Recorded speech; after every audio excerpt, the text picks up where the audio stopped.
ہمارے نبی کی وجہ سے تو ہمیں شانیں اللہ نے عطا فرمائی ہیں. آج میں آپ کے سامنے اس کا بیان کروں کہ اللہ نے ہمارے نبی کی وجہ سے ہمیں کتنی عزتیں عطا فرمائی ہیں. ہمیں کیا کیا کیسے کیسے اللہ تبارک و تعالیٰ نے اپنے نبی کے صدقے میں رحمتیں اور برکتوں سے نوازا ہے.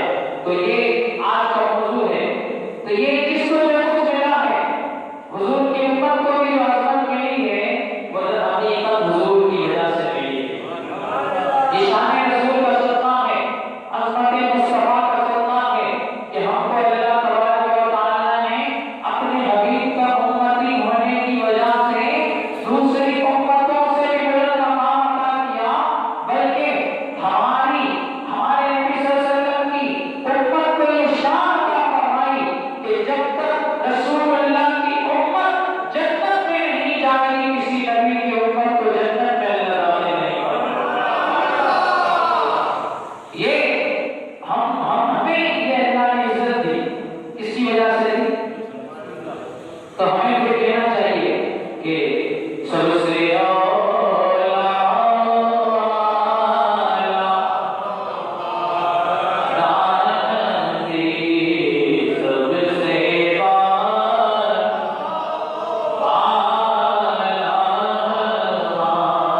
یہودی کے دل میں کیا چل رہا ہے؟ اگر آج کل کا کوئی عام مسلمان ہوتا جو عقل اور اپنی ذاتی فکر اور سوچ اور خیال کو سامنے رکھ کر سوچتا تو وہ اپنی عقل کے گھوڑے دوڑاتا اور کہتا کہ کامل احوال کو کیسے پتہ چل گیا کہ اس کے دل میں کیا ہے؟ کیونکہ حضرت کامل احوال نے یہ نہیں کہا کہ تو مجھے بتا کہ تیرے دل میں کیا ہے. آپ نے یہ کہا میں تجھے اللہ کی قسم دیتا ہوں لئن اخبرتک ما انفعک، تو کس وجہ سے رو رہا ہے وہ بات یہ حضور کا ادنا صحابی، حضور کا ادنا غلام جو حضور کا پاپوش پردار ہے، حضور کی صحبت سے مستفیض ہے، تجھے یہ بتائے گا کہ تو رو کیوں رہا ہے اور تو میری اس بات کی تصدیق کرے گا. حضرت کامل احوال نے گویا بتا دیا کہ دیکھو ہم نے حضور کی صحبت میں بیٹھ کر حضور کے فیضان نظر سے جو جام پیے ہیں ان سے ہمارے سینے ایسے روشن و کشادہ ہو گئے ہیں کہ سامنے والا رو کیوں رہا ہے، اس کے دل میں کیا بات ہے، اللہ وہ بھی ہمیں خبر کر دیتا ہے. اللہ کے فضل سے ہمیں وہ بھی پتہ چل جاتا ہے. حضرت رسول اللہ صلی اللہ علیہ وسلم کے صحابی بھی بیٹھے مدینے کے منبر پر ہوتے تھے اور نہر پار میں جو جنگ چل رہی ہوتی تھی اس کا نظارہ اپنی آنکھوں سے اب کامل احوال رضی اللہ تعالیٰ عنہ نے اس کو کہا میں تجھے بتاؤں کہ تو کیوں رو رہا ہے، اگر میں تجھے بتاؤں گا تو تو میری بات کی تصدیق کرے گا؟ قال نعم. اس نے کہا ہاں ایک آپ بتاؤ، آج اگر تم نے میرے دل کی بات بتا دی اور یہ بتا دیا کہ میں کیوں رو رہا ہوں تو پھر میں اس بات کی ضرور تصدیق کروں گا. حضرت کامل احوال نے کہا انشدک باللہ هل تجد فی کتاب اللہ المنزل ان موسیٰ نظر بالتوراۃ، کیا تم نے یہ بات توریت میں پڑھی ہے کہ حضرت موسیٰ نے ایک دفعہ توریت میں دیکھا فقال ربی انی اجد امة فی التوراۃ. اب امت محمد کی شان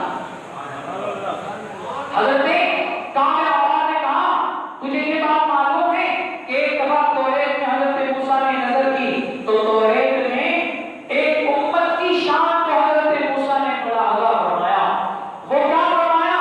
حضرت موسیٰ نے دیکھا کہ خیر امت اخرجت للناس، کہ وہ امت ایسی ہے کہ جس کو اللہ نے سب امتوں سے بڑھ کر فضیلت عطا فرمائی. یامرون بالمعروف، وہ نیکی کا حکم دیں گے، وینہون عن المنکر، اور لوگوں کو برائی سے روکیں گے، ویؤمنون بالکتاب الاول، وہ کتاب اول پر ایمان لائیں گے، وبالکتاب الاخر، یعنی اللہ نے جتنی کتابیں اتاری ہیں سب کو مانیں گے، ویقاتلون اہل الضلالہ، اور وہ گمراہ کافروں سے قتال کریں گے، جہاد کریں گے، حتی یقاتل الاعور الدجال، یہاں تک کہ یہ امت جس کی شان اللہ نے توریت میں سب سے بہترین امت قرار دی ہے، کہا کہ وہ دجال کانے سے بھی لڑیں گے. حضرت موسیٰ علیہ السلام نے جب یہ شان پڑھی، اس امت کی شان پڑھی تو کیا کہنے لگے؟ قال موسیٰ رب اجعلہم امتی. حضرت موسیٰ نے دعا کی یا اللہ جس امت کی شان تو نے مجھ پر نازل کردہ کتاب توریت میں یہ بیان کی ہے کہ وہ سب سے بہترین امت ہوگی، لوگوں کو نیکی کا حکم دے گی، برائی سے روکے گی، وہ تیری ساری کتابوں پر ایمان لائے گی، تیرے دین کی سربلندی کے لیے تیری راہ میں جہاد کرے گی، یہاں تک کہ دجال سے بھی وہ مقابلہ کرے گی. اے اللہ تو اس امت کو میری امت بنا دے، اس امت کو میری امت بنا دے. قال انہم امت احمد یا موسیٰ. حضرت موسیٰ نے تو دعا کی کہ یا اللہ امت محمد کو میری امت بنا دے، لیکن اللہ رب العزت نے جواب ارشاد فرمایا اے موسیٰ جس امت کی شان تیری کتاب میں تو پڑھ کے میری بارگاہ میں یہ دعا کر رہا ہے تو سن، وہ امت میں تجھے نہیں بلکہ نبی آخر الزمان محمد مصطفیٰ کو عطا کر. اب یہ بات حضرت امام نے پوچھی، کہا تو دل میں یہی بات سوچ رہا ہے؟ قال الحبر نعم. اب اس یہودی عالم نے کہا ہاں میرے دل میں یہی بات چل رہی تھی جس سے مجھے رونا آ رہا.